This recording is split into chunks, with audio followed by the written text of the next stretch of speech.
the world would seem or so much more appealing. Lord, I hope that they find life here tonight and wisdom, not from me or from the people that come up on stage, but I hope they get to see you. I hope they get the vision of a hope that they can latch on to tonight. So I pray, dear Lord, that everybody here who I enjoy seeing interactions as friends can still their heart and open their ears and their eyes to the truth, that they might be encouraged, that they might find a little bit of their story in the stories they hear tonight and the truths we speak, that they might have hope based on something solid as the rock of you, of Jesus Christ, who came and died for us. So we give you this night. Let our words be your words. Glorify this time for you alone. In Christ's name we pray, amen. We had some, we're going to have a couple of, first of all, let me ask you, how many newcomers, tonight? We got any? No newcomers? Okay. So, we've had a lot of newcomers in the last few weeks. So, I would just say, and we had last week on hope, but what we're going to have is a couple of people that have been through the program that have found some hope, their lives have been changed, and periodically we have people come up here to say, hey, this is what it looks like if you kind of hear what we're doing and you apply these things to your life, and I hope it might give you hope to hear their story.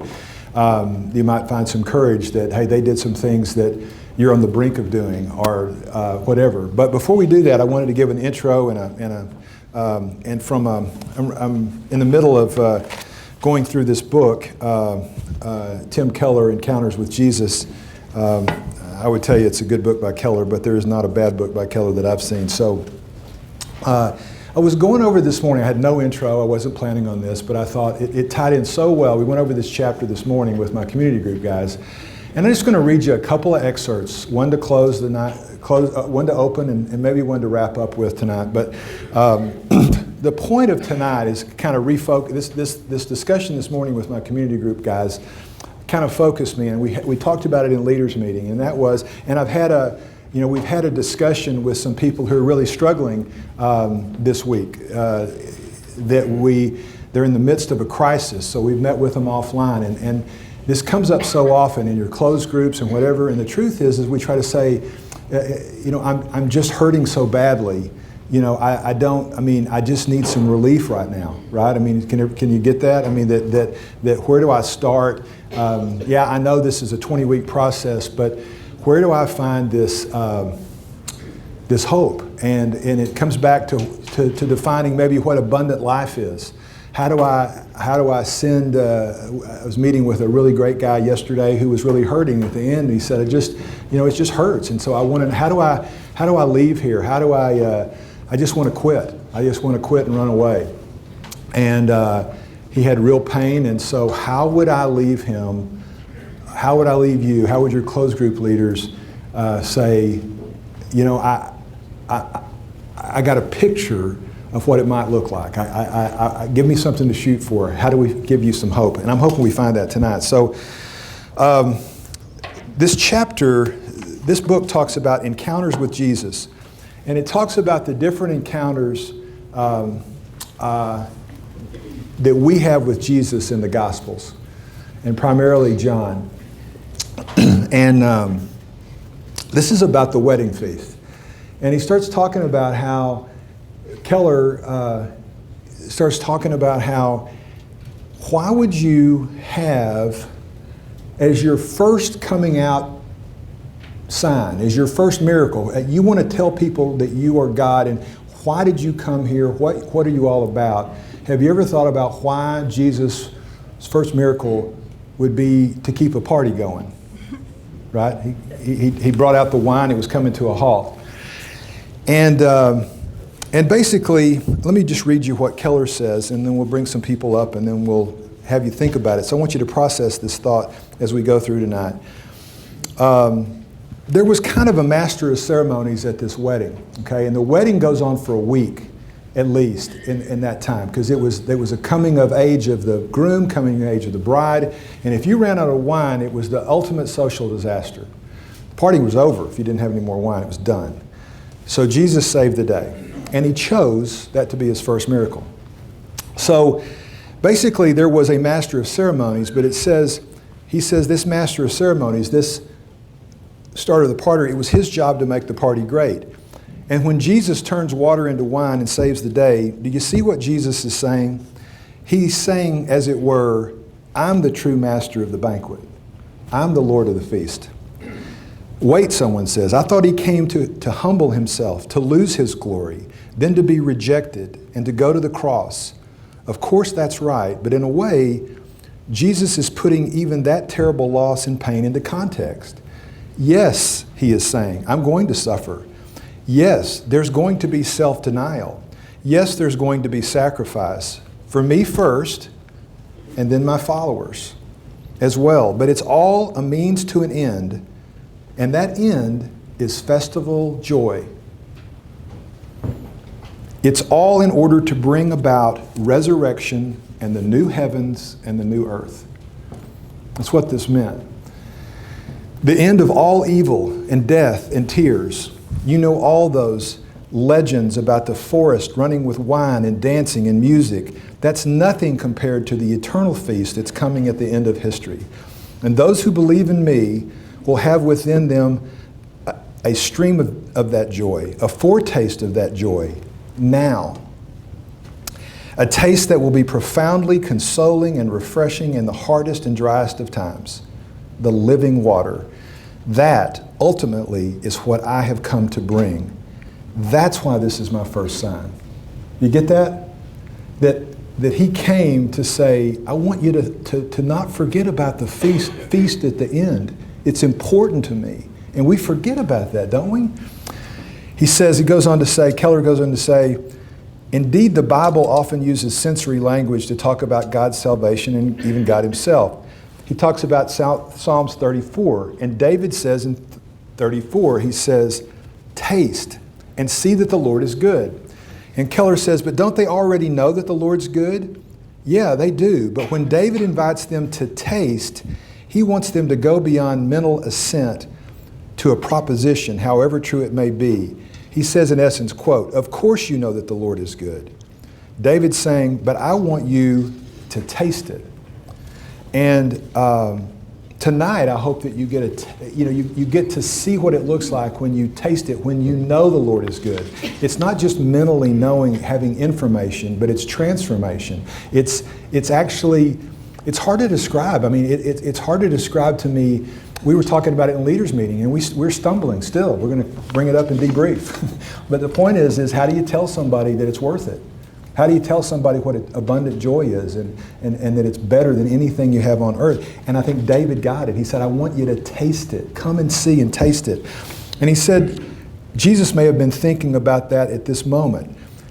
He quotes Isaiah 25, 6 through 8. Listen to this. This is Isaiah 25, 6 through 8. On this mountain, the Lord Almighty will prepare a feast of rich food for all peoples, a banquet of aged wine, the best of meats and the finest of wines. On this mountain he'll destroy the shroud that enfolds all people, the sheet that covers all nations. He will swallow up death forever. The sovereign Lord will wipe away the tears from all faces. He will remove his people's disgrace from all the earth. The Lord has spoken. That's something we can look forward to. He goes on to quote the brothers Karamazov. And I just think it's worth spending just a minute or two just letting this soak in before we bring this couple up. In Dostoevsky's Brothers Karamazov, there's a scene in which two people are talking about suffering. Ivan Karamazov is talking about there being any possibility that we can make sense of suffering. And here's what he says, quote, I believe, like a child, that suffering will be healed and made up for. That all the humiliating absurdity of human contradictions will vanish like a pitiful mirage, like the despicable fabrication of the impotent and infinitely small mind of man. That in the world's finale, at the moment of eternal harmony, something so precious will come to pass that it will suffice for all hearts, for the comforting of all resentments, for the atonement of all the crimes of humanity, of all the blood they've shed, that it will make it not only possible to forgive, but to justify all that has happened. Now that's quite a statement. So Dostoevsky's Christianity surging through his literary imagination and craft. He says that he believes that at the end, the reality will be so astonishing, that feast we're talking about, that eternity. Listen to this. The joy will be so incredible, the fulfillment will be so amazing, that the most miserable life will feel, as St. Teresa of Avila said, like one night in a bad hotel. Jesus Christ says, I'm the Lord of the feast. In the end, I come to bring joy. That's the reason my calling card, my first miracle, is to set everyone laughing. So with that, I'll have you stew on that for a while. And we're going to bring up Lee and Jeannie Schwarzentraub. They're in the Petrosinos group, if y'all just come on up. And the reason they're up here is, you remember me telling the story a little bit after a little while ago, is that Jeannie came up to me and she looked almost like confused. I know she had been here before, but she looked a little stupefied, and she was walking to me after was laying the Isaac down. You can turn on those mics there. Hope we won't get feedback. But we were just right back there, and I just finished laying my Isaac down, and she came up to me, and I almost said, "What's wrong?" And she said, "It's just so amazing." And I said, "What do you mean, what's amazing?" And she said, "You gave that talk 8 months ago, and it was craziness to me. I had the thought of how you could think that could possibly work, and here I am, I look at my life, it's a kind of a measure of time." I'm paraphrasing, but basically looking back to where I've come, all I want to do is hug you and everyone that made this possible. My life is so different, and I'm so transformed. And I said, I would like to hear that story. So you're going to hear it tonight. So I told her we want to make it easy. We want to make it come and go. I don't know that we have time for audience questions, but if you have some, write it down, and maybe we'll have some time at the end. But basically, this is Jeannie and Lee, and so I'm just going to read some things and I want her to expand on this. And that is, she said, I was a total wreck when we came, but some friends were coming here. All I could do was cry. And I had just done an out-of-state rescue for our prodigal, totally against my husband's wishes. And our marriage of 38 years was severely damaged. I didn't know what to do. And I don't know if you want to expand on that, either you or Lee. And we get both of them up here to fact check each other. Anyway, you want to start off, Jeannie, and just add to that anything you want to? It was the third collapse of our son's heart. And, you think they're going to make it, there's years in between, and then it's just awful again. And I was still trying to fix it. I didn't know any other way to do it. And we were completely not together on what to do. And I was just making bigger and bigger mistakes. And then some friends invited us here, and I came, but I was just angry, and I couldn't hear anything at first. It just took time. I think that's important. I think everybody, it's in a couple of weeks there's a talk about the process. There's not a quick fix. Lee, you have any comments about what life looked like at that time? It was, were you worried about your relationship or how this might affect it, or whether she's ever going to pull out of it? I don't know if you want to comment now or later, but do you have any thoughts on that? Well, just to amplify a little bit of what Jeannie said, we actually have been married 46 years at this time. That's right. And it just seems like 38.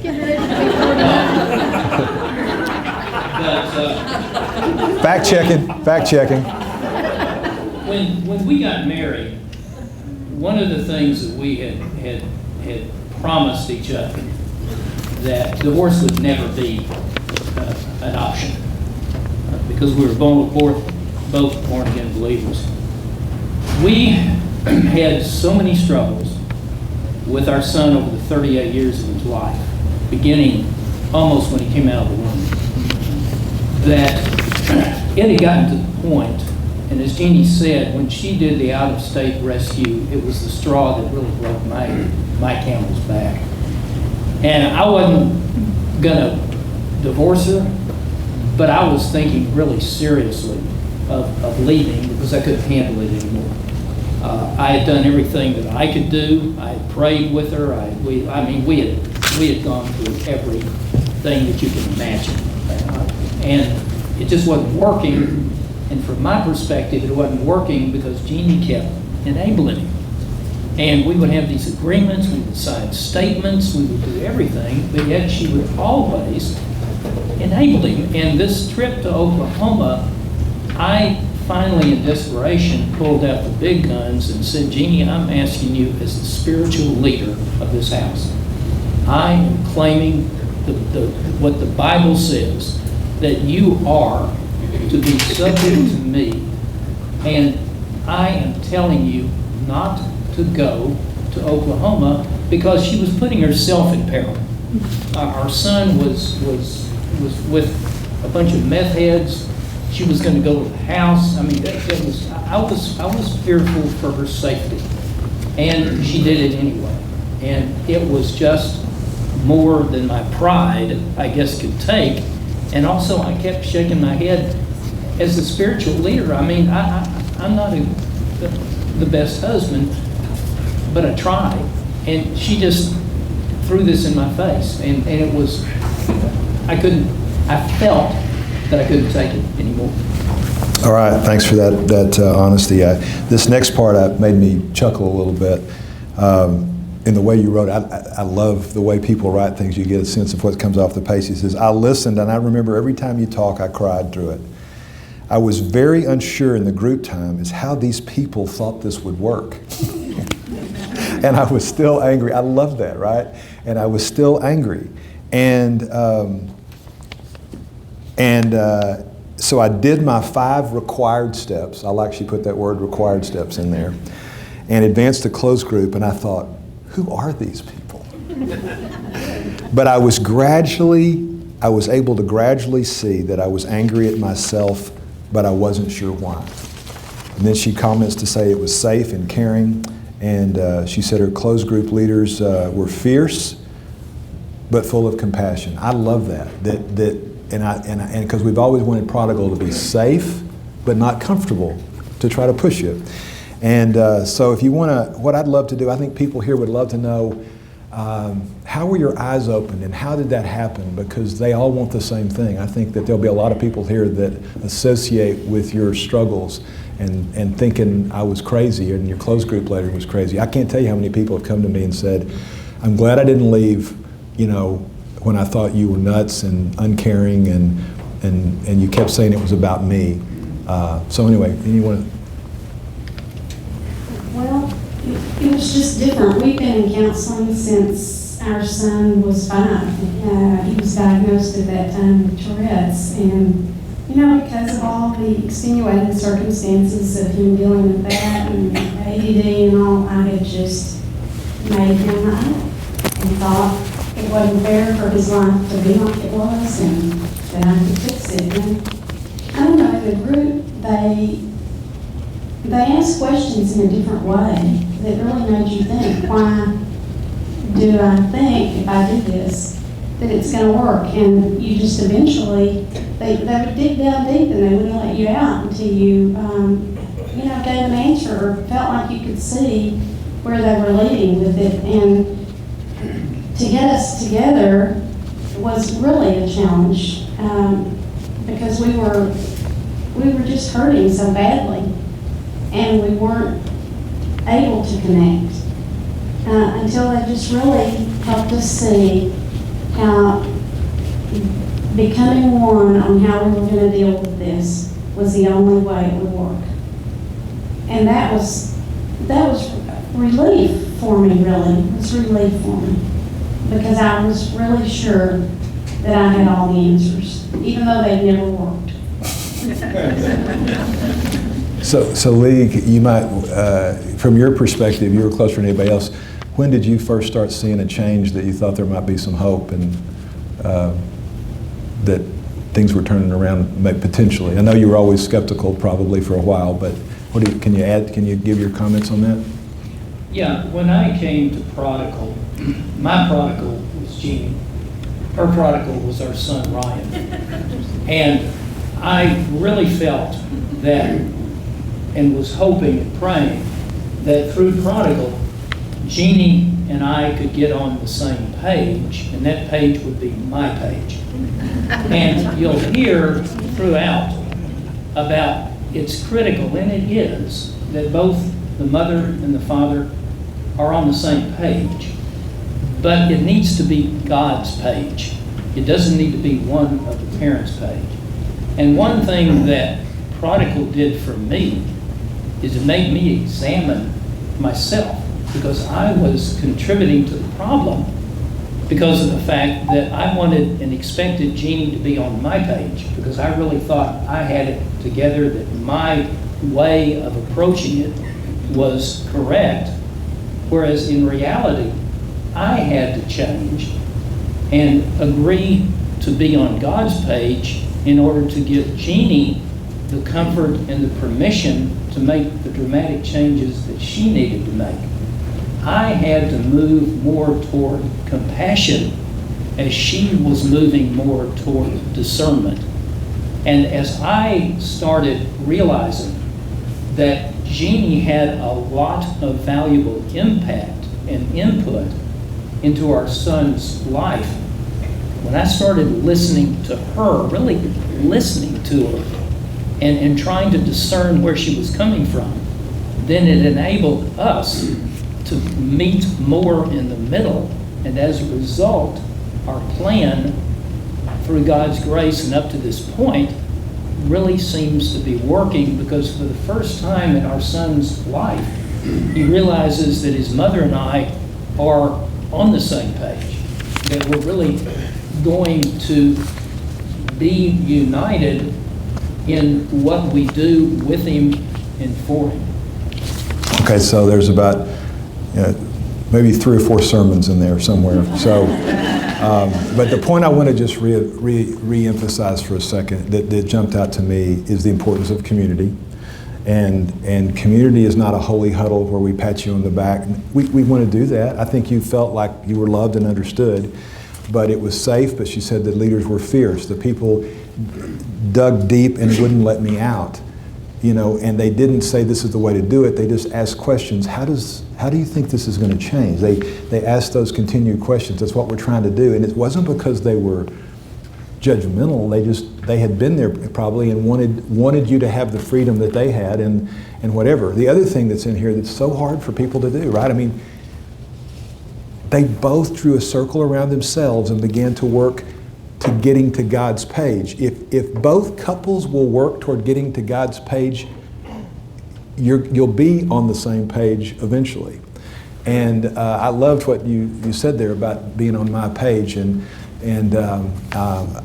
anyway, I think leading yourself, realizing the only thing you can control is yours, evaluating. If you go to Reengage, if you go to Regen, if you go to Prodigal here, if you go to almost any ministry, they're going to ask you, what is your role in that? I haven't been through Reengage, but I think what I've heard is one of the most inflammatory questions is when someone comes in and they think their spouse is all wrong and say, what's your role in it? That's the best way to get somebody to leave, from what I can understand. But we just heard how important that is. Don't miss that. Anyway, you said would want to wrap up a little bit and talk about a little bit about where you are now. And you got on the same page and you had a plan, and you said it's really been, that plan has been your salvation in terms of, I think you meant it's been a huge boon for you, and that you were challenged shortly after that occurred. And so maybe you guys could expand on that and kind of where you are today. Our son was coming home December the 8th, and he had been away, it had been 15 months or more since we'd seen him. And he was coming home with nothing. I mean, he had been in a lock-up drug offenders work camp. And that was very apprehensive. I didn't want to be miserable anymore. I was seeing some peace in my life, and I really wanted that. So we wrote him a letter about what we were expecting when he came home, and about our boundaries, and about how we build a new relationship. And then we made our plan with our group. And it took some time to get it all done. It took some time to get that letter before we could send it.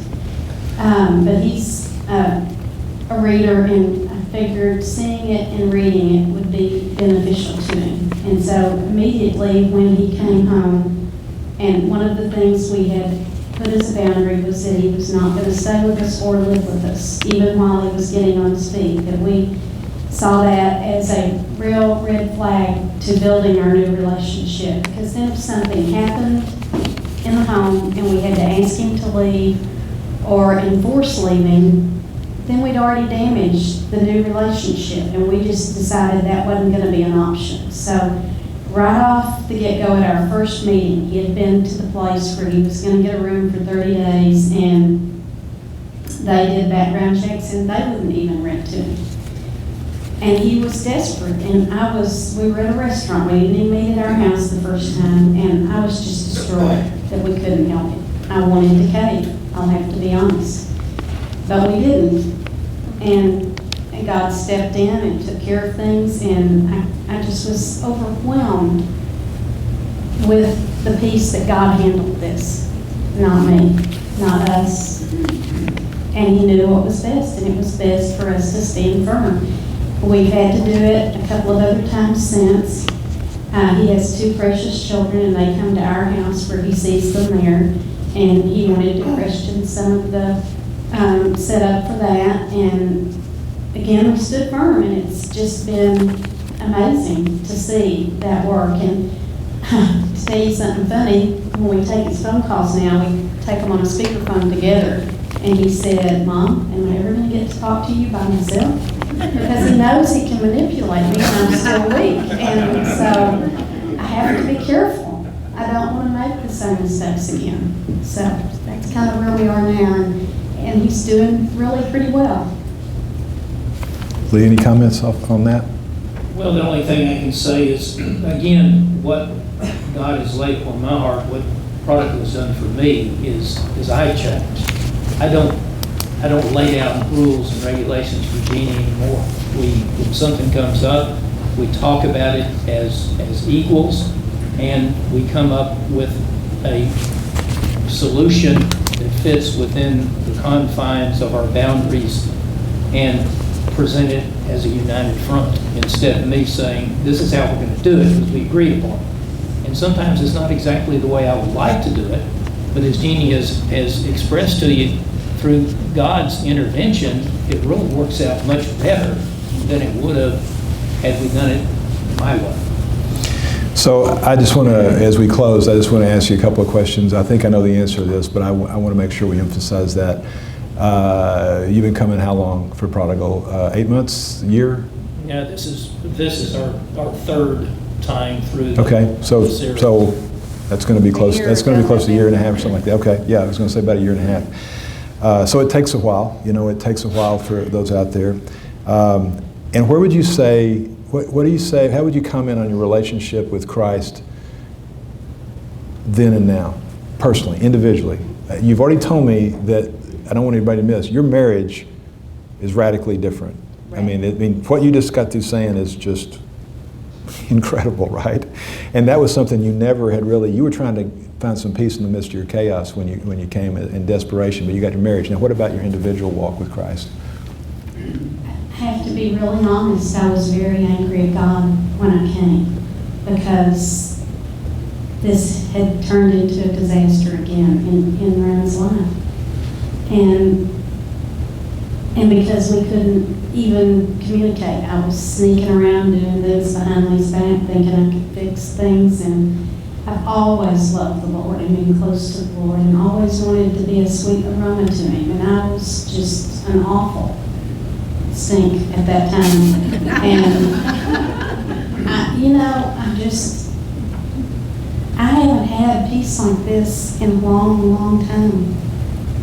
Maybe since Ryan was a child. I mean, just getting him to school in the mornings was difficult because he didn't sequence, and yet if you saw him today, you wouldn't think there was anything wrong with him because the Tourette's is very mild. But our daughter would be hiding under the kitchen table. I mean, it was that bad some school mornings. So it's been a long struggle, but to have peace now is everything, and I'm very grateful for it, and I just want to continue to thank the Lord and do my part and be the kind of godly woman and wife and mother that He would want me to be. Yeah, so I'm thinking some verses. We always want to make sure that we undergird everything we do with biblical. I mean, God knows this, right? So He said in Proverbs 29:17, He said, "Discipline your son, and he will bring you peace. He will give you peace. He will bring delight to your soul." So if you're coming to Prodigal and you want peace and delight in your soul, it started with discipline. It also, they lived out Psalms 119:71. It was good for Jeannie and Lee to be afflicted, that they may learn His decrees, grow closer to Him, change themselves. That's awesome. Lee, you want to, comment on your transformation? Well, as far as my Christian walk had been dramatically hindered because of the fact that I had become so angry at Jeannie that I wouldn't forgive her. And Jesus teaches very clearly that when you're unwilling to forgive another, it's going to adversely affect your prayer life and your Christian walk. And I would desperately pray for wisdom, for patience, and it wasn't going anywhere. And I think it had to do with the fact that I would not give up my anger and I wouldn't forgive Jeannie. And as a result, I really couldn't tap into the Spirit helping me. And as I realized that a large portion of the problem was me, and I had to get over the anger, and I had to see that there was more than one way to do it, my way. And then forgiveness started coming, and then as a result, I think God was able to intervene with my prayers and help things to work more in my Christian life, which of course impacted our relationship and our attitude toward our son. I think about that Buechner quote that I quote a lot, when you're talking about that, of the 7 deadly sins, revenge or anger is maybe the greatest. You think about it's a feast fit for a king. You think about every morsel, what you're wolfing down and the ones yet to come, and at the end of the day, what you realize by not letting go, not forgiving, and harboring on that anger and getting revenge is that the skeleton at the feast is you. What you're wolfing down is yourself. And so thanks for sharing that. I think a couple of things. They lived out some things that we try to tell you to do. A written plan was helpful, that it's on paper, because whatever you say will be used against you. It has to be a written plan to some degree. I also saw something in here that you develop a plan. It almost works every single time. The minute you develop a plan, expect Satan to show up immediately to try to undermine it and everything you're doing. It happens almost every time. I can't think of hardly an exception to that. And the thing I want to end on is this. Remember what I quoted a minute ago? David said, "Come and see and taste the goodness of the Lord." That's what I'm having a hard time when I'm talking to people sometimes to say, I know it doesn't look like a lot. Going to the Super Bowl, getting a big trophy of hunting, I don't know, whatever your greatest joy, spending the night on the beach, but to taste Him to me, I'd like for you to comment as we close. Taste Him to me means taking that step of faith when you wanted to cave and seeing Him show up and being amazed one day, maybe on your knees, maybe not physically, but saying, holy cow, you really are working in my life. You have delivered something that I never thought would happen. I can see now you're working.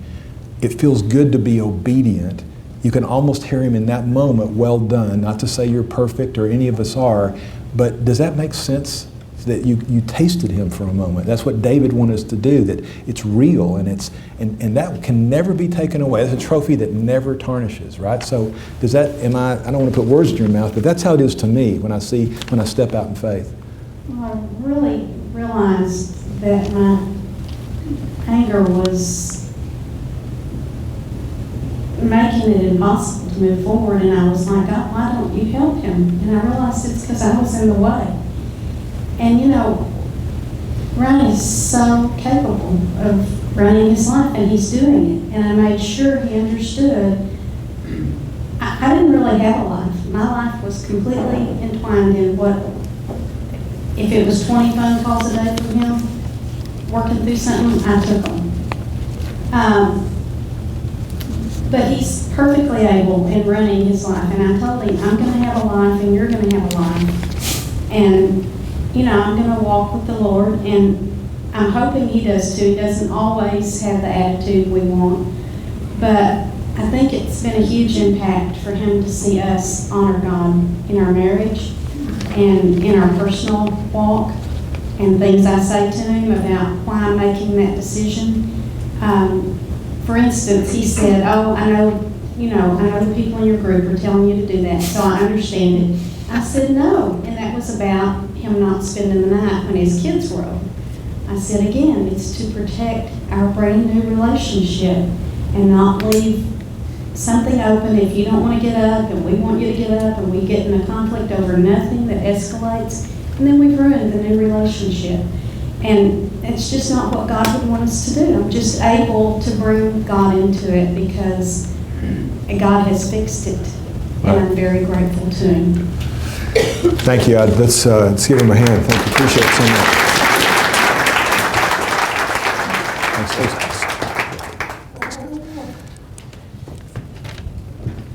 Okay, so we're, Grace, you can read in just about a page and a half out of this book, and it's the last 2 pages in this book about the wedding party. And he says, he talks about this, he gives this amazing analogy talking about Christ's sacrifice for us.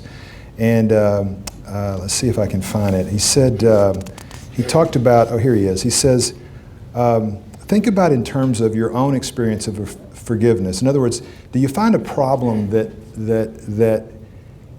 Christ doesn't make us pay, but he pays the debt?